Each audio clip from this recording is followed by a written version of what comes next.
नमस्कार। प्रादेशिक समाचार के साथ मैं पूनम करकेट्टा। पहले मुख्य समाचार। जनजातीय मंत्रालय राज्य सरकारों को 1000 करोड़ रुपए का देगा अनुदान। कोरोना महामारी से उत्पन्न समस्याओं से निपटने में मिलेगी मदद। राज्य में 2 दिनों में एक भी कोरोना संक्रमण का मामला नहीं। कोडरमा जिले में संक्रमित मरीज ठीक हुआ। देश भर में रोगियों के स्वस्थ होने की दर बढ़ी। विदेशों में फंसे भारतीयों को स्वदेश लाने की पहली सूची जारी। 7 मई को पहली उड़ान अबुधाबी से कोच्चि और दूसरी दुबई से कोझिकोड आएगी।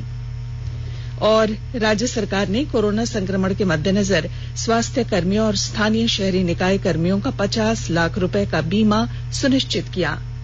और अब समाचार विस्तार से।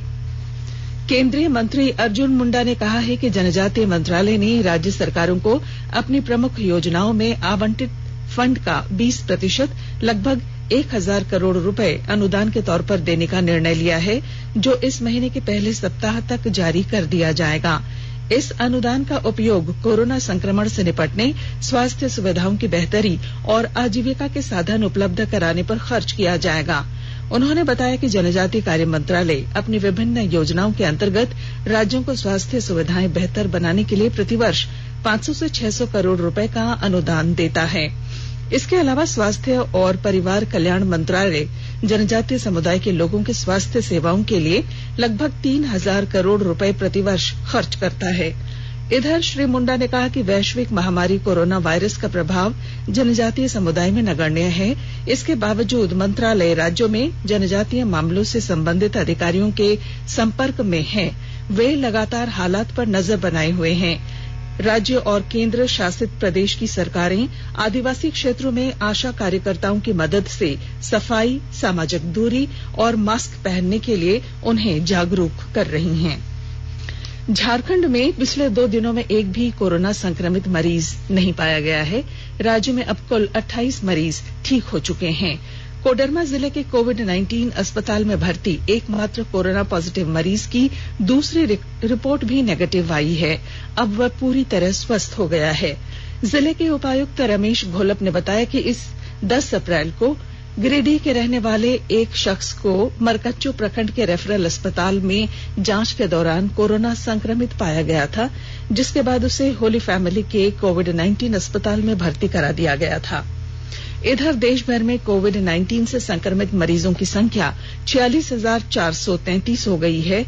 12,727 लोग उपचार के बाद स्वस्थ हो चुके हैं, जबकि 1,568 रोगियों की इस महामारी से मृत्यु हुई है। स्वास्थ्य मंत्रालय के अधिकारी ने बताया कि कोरोना संक्रमण से स्वस्थ होने की दर बढ़कर 27.52% हो गई है। उन्होंने बताया कि पिछले 24 घंटों में 1074 लोग इस संक्रमण से ठीक हुए हैं, जो एक दिन में स्वस्थ होने वालों की अब तक की सबसे बड़ी संख्या है। सिमडेगा जिले के मजदूरों को बाहर के राज्यों से लाया जा रहा है। कल ओडिशा से 12 मजदूरों को लाया गया। विस्तृत ब्यौरा दे रहे हैं हमारे सिमडेगा संवाददाता। कोरोना संकट के दौरान देश के अन्य राज्यों में फंसे सिमडेगा जिला वासियों को जिले में वापस लाने का काम किया जा रहा है। कल ओडिशा के अंगुल से लाए गए 12 लोगों का SS+2 स्कूल में बनाए गए रिसीविंग पाए गए हैं। सबों के हाथ में मुहर लगाते हुए उन्हें 21 दिनों के होम क्वारंटाइन में भेजा गया है। इधर उपायुक्त मृत्युंजय कुमार बरनवाल ने बाहर से आने वाले सभी लोगों से अपील की है कि वे राज्य सरकार और जिला प्रशासन के निर्देशों का पूरी तरह से पालन करते हुए सामाजिक दूरी बनाए रखें। सरकार के आदेश अनुसार देश के अन्य 6 राज्यों से जिले के लोगों को वापस लाया जा रहा है। मनोज कुमार सिन्हा, मनु, आकाशवाणी समाचार, सिमडेगा। झारखंड के प्रवासी मजदूरों को छत्तीसगढ़ से वापस लाने के लिए पश्चिमी सिंहभूम जिले के उपायुक्त ने चाईबासा से कल 12 बसों को रवाना किया। उपायुक्त ने कहा कि पश्चिमी सिंहभूम से भेजी जा रही बसें सभी जिलों में फंसे मजदूरों को लाने के उद्देश्य से भेजी गई हैं। उपायुक्त ने बताया कि राज्य सरकार द्वारा कोल्हान के 3 जिलों को बसें भेजने का निर्देश दिया गया है, जिनके जरिए उन्हें वापस यहां लाकर उनके जिलों में भेज दिया जाएगा। लॉकडाउन के दौरान ग्रामीण अर्थव्यवस्था को मजबूती प्रदान करने के लिए केंद्र और राज्य सरकारों ने शर्तों के तहत कई योजनाओं का काम शुरू करने की मंजूरी दी है। इस कड़ी में बोकारो जिले के चास प्रखंड के आमडीहा गांव में मनरेगा के तहत डोभा का निर्माण कराया जा रहा है। जिला प्रशासन इन मजदूरों के काम के दौरान निगरानी भी कर रहा है ताकि केंद्र के दिशा निर्देश का समुचित पालन हो। डोभा निर्माण कार्य में लगे लाभुकों ने बताया कि मनरेगा के तहत काम मिलने से परिवार के पालन पोषण में सहूलियत हो रही है। कार्तिक कुमार महतो है। मैं ग्राम आमडिया टोला बंदोदी का निवासी हूँ, जो कि 1 महीना से लॉकडाउन चल रहा है। जहाँ काम कर रहे थे वहाँ काम बंद है। मनरेगा का काम चल रहा है, जो कि परिवार चलाने के लिए काम करना पड़ रहा है। सरकार की तरफ से मनरेगा काम चल रहा है, जो कि परिवार चलाने के लिए कुछ राहत। नाम महतो है, ग्राम आमडिया टोला बंदोदी। इस दिन लॉकडाउन था 1 महीना से, तो हम लोग को काम मिला है मनरेगा से, तो कुछ घर परिवार चलाने के लिए पैसा चाहिए, इसीलिए काम कर रहे हैं। सरायकेला जिले में लॉकडाउन का सख्ती से पालन कराने को लेकर पुलिस अधीक्षक मोहम्मद अर्शी के नेतृत्व में मोटरसाइकिल पर डबल राइडिंग करने वालों के खिलाफ अभियान चलाया गया। इस दौरान 25 वाहन जब्त भी किए गए। मौके पर 4 पुलिसकर्मियों को बेहतर कार्य के लिए नगद पुरस्कार से पुरस्कृत भी किया गया। थाना प्रभारी नवीन पांडेय ने लोगों से लॉकडाउन का सख्ती से पालन करने की अपील की है। आकाशवाणी के ताजा तरीन समाचारों के लिए आप हमारी वेबसाइट newsonair.com पर लॉग ऑन कर सकते हैं। ताजा समाचार ट्विटर @AIR News Alerts और Facebook page all India radio news पर भी उपलब्ध है। आप प्रादेशिक समाचार एकांश के ट्विटर अकाउंट @AIR News_रांची और Facebook page AIR News Ranchi के अलावा YouTube channel regional news unit Ranchi पर भी हमारे बुलेटिन सुन सकते हैं। प्रादेशिक समाचार आप आकाशवाणी रांची से सुन रहे हैं। केंद्र सरकार ने विदेशों में फंसे भारतीयों को 7 मई से चरणबद्ध तरीके से स्वदेश लाने की पहली सूची जारी कर दी है। संयुक्त अरब अमारात UAE में फंसे भारतीयों को लाने के लिए 7 मई को 2 विशेष उड़ानें भरी जाएंगी। दुबई में भारत के महावाणिज्य दूतावास के अनुसार 7 मई को पहली उड़ान अबुधाबी से कोच्चि और दूसरी दुबई से कोझिकोड जाएगी। इधर गृह मंत्रालय के अनुसार विभिन्न देशों से वापसी विमान के अलावा समुद्री जहाजों से भी सुनिश्चित होगी। इसके लिए सभी देशों के भारतीय दूतावास और उच्चायोग वहां फंसे भारतीय नागरिकों की सूची तैयार कर रहे हैं। गृह मंत्रालय ने कहा है कि स्वदेश वापसी के इच्छुक लोगों को भुगतान करना होगा। सभी यात्रियों को उड़ान से पहले जांच करानी होगी और संक्रमण मुक्त लोगों को ही यात्रा की अनुमति दी जाएगी।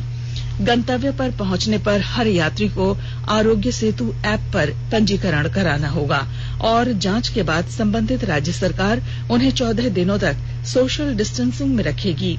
14 दिनों के बाद उनकी दोबारा जांच की जाएगी और नियम अनुसार आगे का निर्णय लिया जाएगा। राज्य सरकारों को इस संबंध में दिशा निर्देश दे दिए गए हैं। स्वास्थ्य और परिवार कल्याण मंत्रालय ने लोगों को सलाह दी है कि वे नोवेल कोरोना वायरस से अपने को सुरक्षित रखने के लिए सभी बुनियादी एहतियाती उपायों का पालन करें और सामाजिक दूरी बनाए रखें। एक रिपोर्ट। सरकार ने कहा है कि आवश्यक वस्तुओं की पर्याप्त आपूर्ति जारी है और लोगों को चिंता करने की कोई जरूरत नहीं है। लोगों को सलाह दी जाती है कि वे आवश्यक वस्तुओं और चिकित्सा सामानों की खरीदारी करते समय धैर्य रखें और शांत रहें। आवश्यक वस्तुओं को खरीदने के लिए बार बार बाहर निकलने से बचें। साथ ही लोगों से हाथ मिलाने और गले लगने से भी बचना चाहिए। बाजार, मेडिकल स्टोर और अस्पतालों में लोग कम से कम 1 मीटर की दूरी बनाए रखें। घर पर गैर जरूरी सामाजिक समारोह से बचा जाना चाहिए और घर पर मेहमानों को नहीं बुलाना चाहिए। लोगों को अपनी आंख, नाक और मुंह छूने से बचना चाहिए और लगातार हाथ साफ करते रहना चाहिए। हाथ को दोनों तरफ से कम 20 सेकंड तक रगड़कर धोना चाहिए। यदि कोई व्यक्ति खांसी या बुखार से पीड़ित है तो वह दूसरों के संपर्क में आने से बचे और डॉक्टर से तुरंत परामर्श ले। स्वास्थ्य मंत्रालय ने कोरोना वायरस के बारे में जानकारी के लिए एक टोल फ्री नंबर 1075 जारी किया है। इधर राज्य सरकार की ओर से भी कई दिशा निर्देश जारी किए गए हैं। इस सिलसिले में सरकार ने हेल्पलाइन नंबर 181 जारी किया है। सरकार ने कहा है कि कोरोना वायरस से संदिग्ध तौर पर संक्रमित कोई व्यक्ति पाया जाता है तो इसकी सूचना 0651 जो रांची का कोड है और टेलीफोन नंबर 2261-000 तथा 2261-002 के अलावा फैक्स नंबर 2261-856 और मोबाइल नंबर 9955837428 पर दी जा सकती है। आकाशवाणी रांची भी आपसे अपील करता है कि कोविड-19 के संक्रमण से बचने और अन्य लोगों को सुरक्षित रखने के लिए कृपया घर पर ही रहें और सरकारी दिशा निर्देशों का पालन करें। कोरोना संक्रमण के मद्देनजर राज्य सरकार सभी स्वास्थ्य कर्मियों और स्थानीय शहरी निकाय कर्मियों का 50 लाख रुपए का बीमा सुनिश्चित कर रही है। स्वास्थ्य विभाग के प्रधान सचिव नितिन मदन कुलकर्णी ने सभी जिलों के उपायुक्तों को इसकी जानकारी दी है। उन्होंने बताया कि यह बीमा 30 मार्च से लागू होगा और 30 जून तक प्रभावी होगा। उन्होंने बताया कि प्रधानमंत्री गरीब कल्याण package insurance scheme for health workers fighting कोविड-19 योजना के तहत कोरोना की रोकथाम और इलाज में लगे सरकारी स्वास्थ्य कर्मचारी, निजी स्वास्थ्यकर्मी, स्थानीय शहरी निकाय, दैनिक सफाई मजदूर, आउटसोर्सिंग और अनुबंध कर्मी इस दायरे में आएंगे। Tales of happiness spread positivity Bokaro कार्यक्रम के तहत सोमवार को भोजपुरी गायिका चंदन तिवारी के भजन और गीतों का उपायुक्त तथा सूचना जनसंपर्क विभाग के फेसबुक पेज पर लाइव किया गया। उपायुक्त मुकेश कुमार की पहल पर यह कार्यक्रम पिछले 15 दिनों से चल रहा है, जिसमें हर वर्ग के लोगों के लिए प्रतिदिन लाइव कार्यक्रम किए जाते हैं। गायिका चंदन तिवारी ने कोरोना से बचाव के लिए घर में रहना और सोशल डिस्टेंसिंग का पालन करने को रोचक गीत के माध्यम से प्रस्तुत किया। हम अगर तैयार हो जाएंगे सभी लोग, और हमारे बहुत बहुत मैं शुक्रिया अदा करना चाहूंगी अपने प्रधानमंत्री जी का, जिला प्रशासन का या बोकारो के, कि यहाँ पर उतने मरीज नहीं हैं जितने हर जगह हैं, और ये यहाँ के पब्लिक का, यहाँ के लोगों का सपोर्ट है, सहयोग है, तभी ऐसा हो पाया है। राज्य भर के विभिन्न जिलों में पीएम जनधन योजना के तहत लाभुकों के खाते में 500 रुपए भेजे जाने से महिलाओं में खुशी है। गुमला सदर प्रखंड के सुदूरवर्ती गांव रघुनाथपुर में महिलाओं ने केंद्र सरकार को धन्यवाद दिया है। उधर धनबाद में भी कोरोना संकट के समय महिलाओं के खाते में जनधन की राशि भेजे जाने से उन्हें राहत मिली है। लॉकडाउन के दौरान गरीब मजदूरों और जरूरतमंदों को हो रही समस्या को देखते हुए राज्य भर में राहत कार्य चलाए जा रहे हैं। चतरा जिले के नक्सल प्रभावित कुंदा थाना क्षेत्र में सीआरपीएफ 190 बटालियन द्वारा 10 दिनों का खाद्यान्न, राशन सामग्री, मास्क और सैनिटाइजर का वितरण किया गया। सीआरपीएफ के सहायक कमांडेंट अनिल कुमार राय ने लोगों को मास्क और सैनिटाइजर के सही इस्तेमाल का तरीका बताया और सैनिटाइजर इस्तेमाल के बाद आग से बचने की भी सलाह दी। और अब बुलेटिन के आखिर में संक्षिप्त खबरें। कोरोना संक्रमण को देखते हुए मांडू विधायक जय प्रकाश भाई पटेल ने अपनी मां का श्राद्ध भोज कार्यक्रम स्थगित कर शुभचिंतकों को घर से ही दिवंगत आत्मा को श्रद्धांजलि अर्पित करने का आग्रह किया है। यह कार्यक्रम 6 मई को होना था। बोकारो शहर में लॉकडाउन के दौरान मजदूर और फुटपाथ पर दुकान लगाने वाले लोगों को चास नगर निगम के महापौर भोलू पासवान प्रतिदिन राहत कार्य चलाकर जरूरतमंदों के बीच खाद्यान्न का वितरण कर रहे हैं। और साहिबगंज जिले के मजदूरों को जसीडीह से लेकर आ रही बस सोमवार की रात दुर्घटनाग्रस्त हो गई। इस दुर्घटना में 4 लोग घायल हुए। बस में कुल 19 यात्री सवार थे। दुर्घटना के बाद घायलों को प्राथमिक उपचार के बाद धनबाद ले जाया गया।